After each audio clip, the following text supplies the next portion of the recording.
All right, I'm with Keith Turi here from the Office of Response and Recovery at FEMA. Keith, I appreciate you joining us. Thanks for having me. Busy time.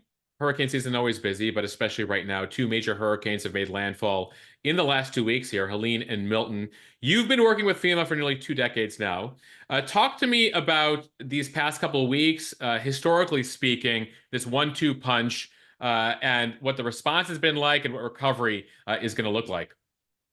Yeah, so obviously we had two back-to-back hurricanes here a little bit later in the season than we might typically see, but that's not unheard of. We've had other years where we've had back-to-back hurricanes. The 2017 hurricane season was one that's very well known for Harvey, Irma, and Maria.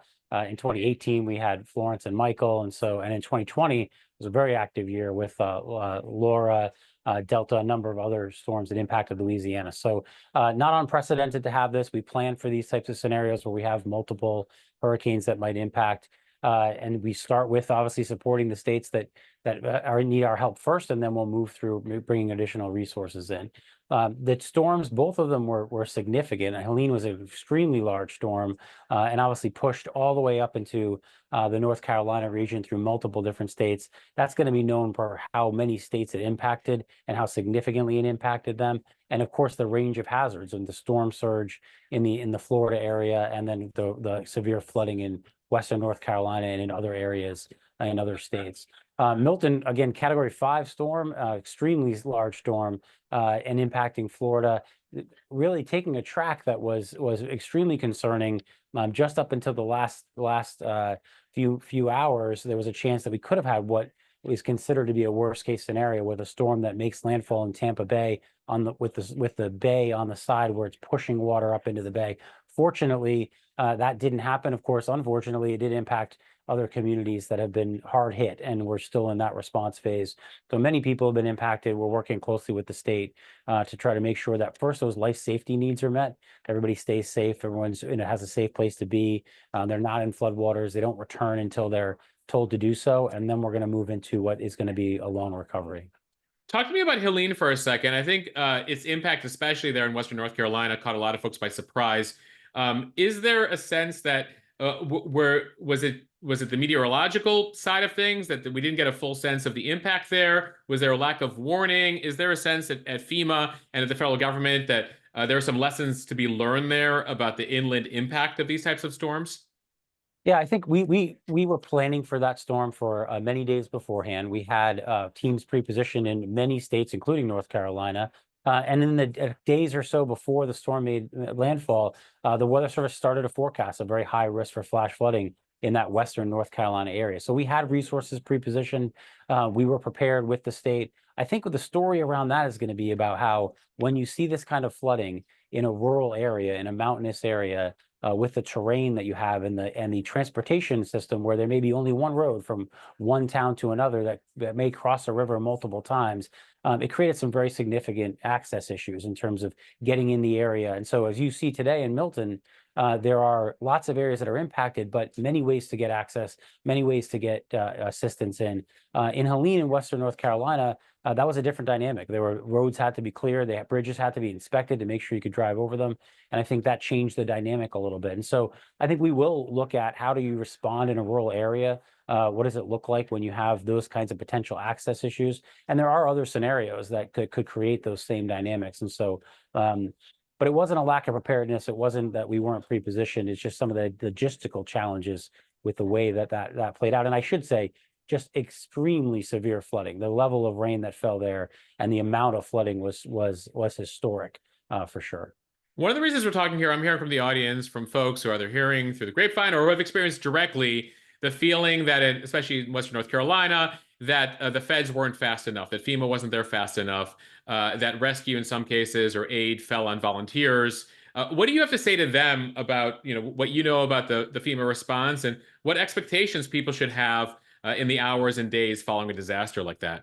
Yeah. Well, I think first it's important to clarify, what FEMA's role is, right? We're not built necessarily to be first responders. We support the state and local governments. All responses are locally driven. On any given day, if something happens in a community, it's the local officials and the state officials that take that responsibility. And if it raises to a level where it's beyond their capacity, that's when you see FEMA come in. And so, as we're supporting those entities, mostly we're bringing resources in, bringing in things that they may need to support what they're already doing. In this case, what we did was we brought in search and rescue teams. We pre-positioned search and rescue teams. We have a network of 28 urban search and rescue teams from around the country. They're essentially fire departments that build expertise in doing search and rescue. And then we pre-position them, make them FEMA employees, and bring them in when we need to. They were there, they were out working. And so you may see someone who looks like they're a search and rescue team from a local fire department, but they're actually FEMA employees at that point in time. And so we were there operating. Sometimes you don't see FEMA. We had staff in the EOCs. We had staff coordinating with the local officials, identifying what those resources were. And I would also say on a point about volunteers is that disaster response and recovery always takes the whole community to be able to support. It's not just one entity. It's not just the local officials. It is neighbors helping neighbors. It is nonprofit organizations that come in and provide support, whether that be financial assistance, feeding, or even bringing commodities to people. So it's a team effort, and the team worked well together. In this particular instance, I think, as I said before, there were some challenges with access and roads being washed out, and that everybody had to work through, and that's something that we all had to do together. Yeah, one thing I discovered in that part of the country also, the roads tend to follow the rivers. They're built around the rivers, and so when the rivers overflow, immediately you lose access to a lot of roads. Absolutely. And you can find a road that goes along a river, and if the river comes up, it washes the road out, or that road may cross that river multiple times, and those bridges and culverts may be washed out at each point. And it's not just clearing the debris, and it's making sure that even if it's not washed out, that it's safe to drive equipment over it. Because when you have flooding like that, you got to make sure you're putting your responders in a difficult position by having them drive over roads and bridges that aren't safe. There have been various stories out there from people who are volunteering or trying to get aid or trying to go to save people or help people, etc., that either items were confiscated by FEMA, that authorities stopped them at times from flying into certain places or going certain places for rescues. What are the plausible reasons why that may have taken place that you're aware of? Why people are like, well, FEMA stopped me, the Fed stopped me from being able to help my fellow community members.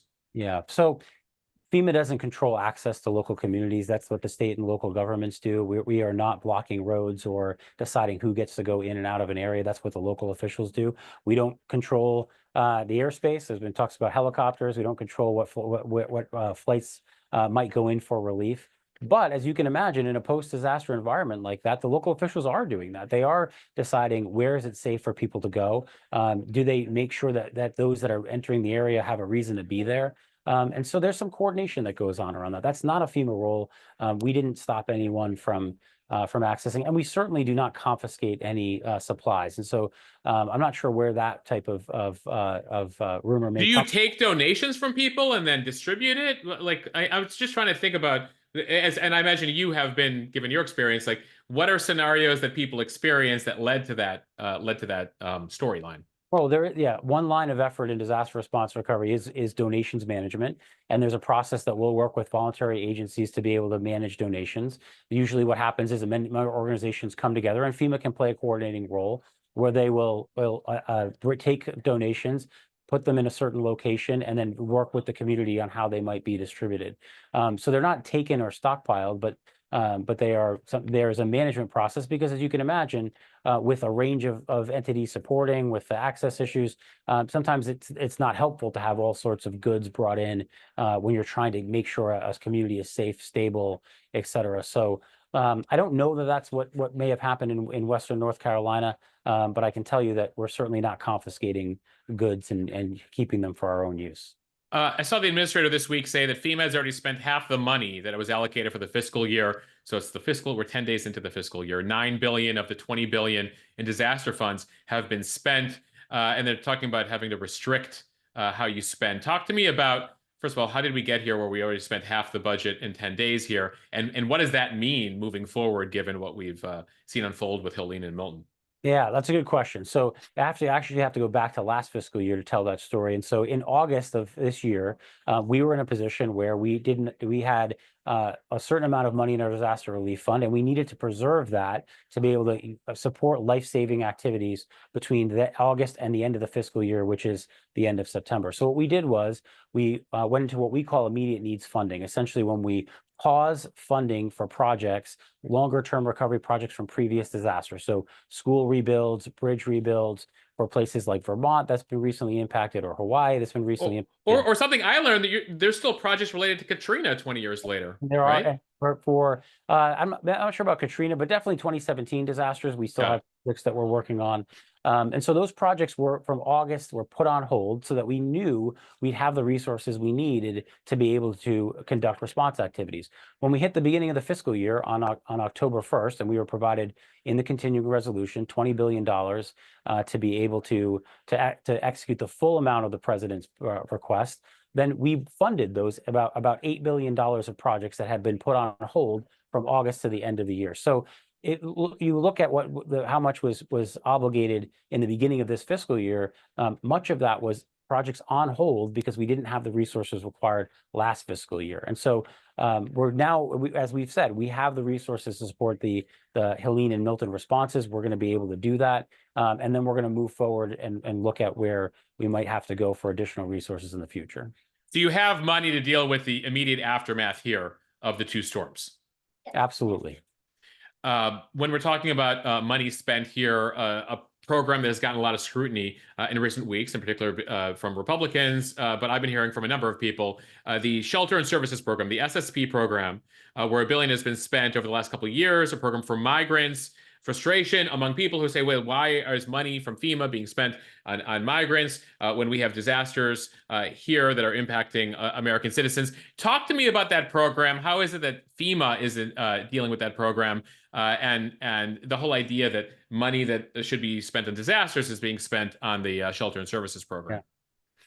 So that was a congressionally directed program. The Congress appropriated funding actually to Customs and Border Protection for the purpose of supporting state and local governments and some nonprofits that were supporting folks that needed assistance.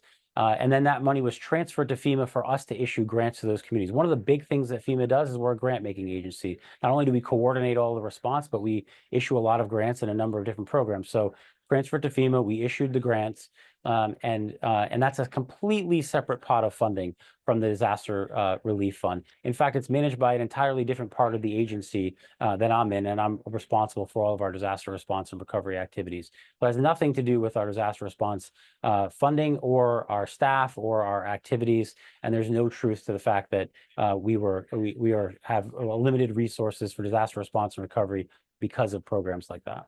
So even as it comes with the headlines that we're starting to run out of money in the fiscal, that a lot of money spent in the fiscal year, that you assure Americans that there's more than enough to go around for those who are experiencing these disasters, irrespective of that program.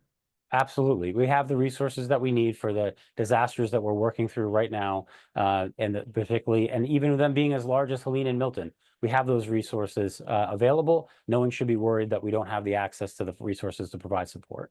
And what types of things does that SSB program go to specifically? I mean, candidly, because I just said it's run in a different part of the agency, not something that I'm responsible for. And so I'm focused on disaster response and recovery, and that's where our disaster relief fund is supporting. Okay, so getting back to that, the $750 in immediate aid to Americans is an issue that's come up. The feeling is that that's not enough for people. I've heard from people that in some cases, some people have been rejected for the $750. Talk to me about how that's possible, the origin of the 750, and ultimately, is there a limit to how much people are eligible for? Yeah, so FEMA provides a range of types of assistance through what we call our individual assistance program. We can provide funding for serious needs, as you just mentioned. We can provide funding for temporary housing. So if your home is damaged and you need somewhere to stay, we can help provide rental assistance to rent something else. We can provide assistance for a hotel room, and we can provide funding to repair and replace your home if it was damaged. And also other things like personal property. If you have contents of your home, if you have medical bills. And so there's a range of things we can supply. The first thing that happens is a survivor registers for assistance, and they indicate that they have a need. And in that process, they'll answer a series of questions about what they need, what their impact has been. One of the things they can tell us is they have a serious need. They have a serious need. We'll ask them specifically, are you in need of support for serious immediate needs? If they check yes, then they can be eligible for an initial payment of $750. It's only for things like food, for medicine, placing medicine, for other clothing. If you need clothing, if you weren't able to evacuate or for whatever reason, that's just the first step. And so that will move immediately once someone registers, they're otherwise eligible. And then we move into the process of determining what other types of assistance they may be eligible for. That generally starts with an inspection. And essentially, one of our staff will reach out to them. They'll contact them. They'll usually meet at their property, or otherwise, if they can't make access, and then they'll work through what other types of assistance they may be required. May be required. Just to clarify, the 750 is not a loan. There's been Not a loan. Nope. It is financial assistance that is theirs to use as they see fit based on the information they provided us on their needs when they registered. Does that come to you in cash? It's direct deposited into whatever account you provide to us and when you submit your application. Got it. As you deal, I mean, you've been there for a while. This feels new in terms of the pushback, the theories, etc., that you've been experiencing. Are there lessons you feel that FEMA's learned from at least the past couple months here in terms of how to best communicate to folks in sort of the social media era as some of these theories take root very quickly? Yeah, I think so. We've seen some of this type of information, not just in this disaster. We had some of this happen back in Hawaii when we were dealing with the fires Right. in Hawaii, and also when we were supporting tangentially some of the train derailment in Ohio, which we did help a little bit of coordination. There was some misinformation that happened there. What happened here in these hurricanes was a different level of that. I think we're recognizing that obviously that's something that's here to stay, unfortunately. And so we have to really work ahead on getting that message out proactively, making sure that we communicate what it is we do, what our role is, what folks can expect from us. The one thing I will say, though, that's been very positive is we've had lots of partners that have come forward over the last number of weeks and been able to support the position of what we do and what we don't do, support the facts about the responses that we've been able to execute, because it is a team effort. The one thing that you know about emergency management, FEMA, it gets the headlines, but it is a team effort. We bring together almost every federal agency will come in some shape or form. They'll be supporting. The states build lots of capacity. Florida has immense capacity to respond to hurricanes, and they're demonstrating that right now. And then the local governments. So it's a team effort.